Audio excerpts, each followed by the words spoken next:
announced in the budget that there would be no cut to pupil-teacher ratio, except in 2, 3 and 4 teacher schools. And he put a big pause, so people stopped listening. And it's us in West Cork and other parts of rural Ireland that are affected by this. The cuts are huge. He says he's trying to even things out, but he's not. He's giving us an unfair disadvantage. You know, we live in very spread out areas. Our children, some of them have to travel miles to school already. We don't want them to have to go further, and that's what will end up happening. At the moment, to have a second teacher in a school in the country, you have to have 12 children. The minister in the next 3 years says you have to have 20. So that means that any school that has around the 20 children will either become a one-teacher school in the next few years or be forced to amalgamate or close. For the bigger schools, ones that have 3 teachers, to get your third teacher, last September you had to have 49 children. Next September, 51. So there was 12 schools in West Cork that were due to get their third teacher that have been holding numbers for the last 2 or 3 years, getting them up and carrying those numbers, and the minister now says you have to have more children than that, and he's bringing it up to 56 children by 2014. And then the 4-teacher school, at the moment it's 81, and by 2014 it's going to be 86. So they're big numbers. It's not like increasing the pupil-teacher ratio by 1 across the board. It's lumping all the children that are already in multi-classes into bigger classes. In West Cork, there are what the government is calling small schools. There's 56 of them.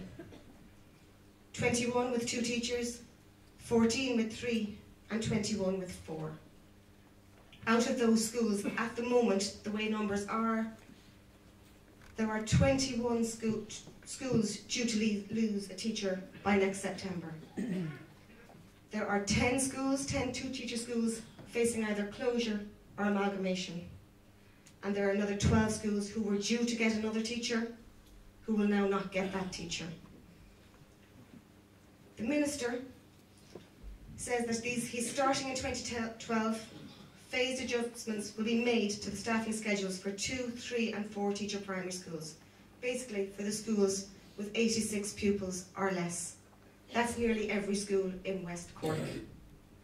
It's, you know, it's not just 1 or 2 schools, it's loads. He has said that the phasing of these measures provides schools concerned with time to consider their future and the potential for amalgamation with other schools where this is feasible.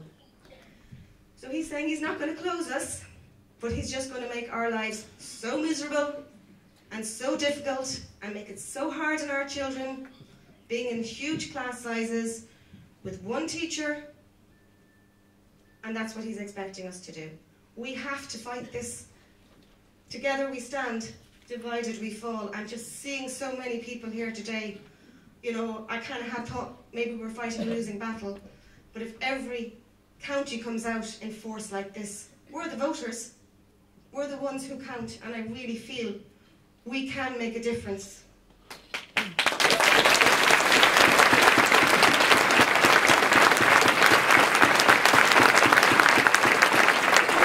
I may say, for people who know politicians, apathy is the politician's greatest friend.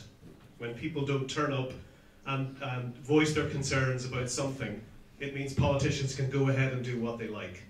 So your presence tonight in these extraordinary numbers is just a remarkable testament. Day upon day, the cuts are rolled out, one by one by one. 550 beds is today's cut, for example, in the HSE. And it rolls on and it rolls on. It rolls on so much that we kind of get punch drunk and we get into a stage where we just kind of accept it.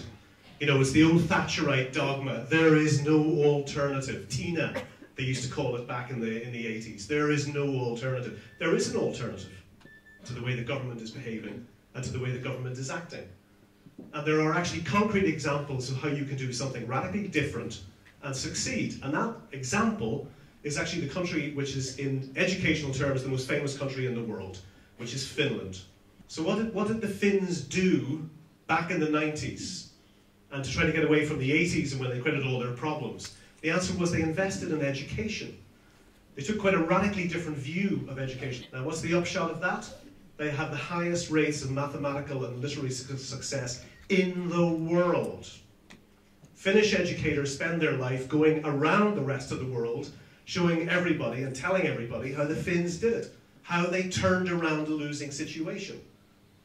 There's a simple way to do it. You spend 7% of GDP on education. We only spend 5%, and the government wants to cut that back further. Why? Because what the government is doing is cutting and cutting and cutting. There is no alternative.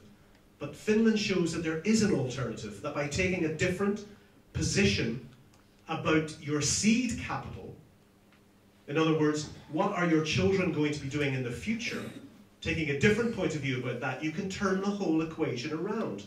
The government would say, schools cost money. I would say something very, very simple to you tonight, and it's this. Good schools make money. And the Finns have shown that.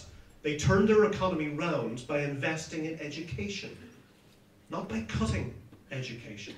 We must maintain every school that we have and maintain the education system, because those people, the people that are going to the school and the children that you've counted that aren't there at all yet, that aren't in the schools at all, will be the future that will build back this country, and God help us, we need them. So you have my full support in fighting this all the way. Thank you very much. There are umpteen other ways in which savings can be achieved.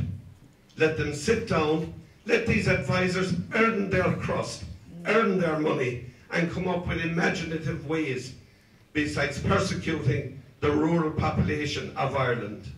We're saying we deserve to exist, we deserve to be there, our children deserve to be educated in their local community. Our schools are our communities, and without them, rural Ireland is dead and gone.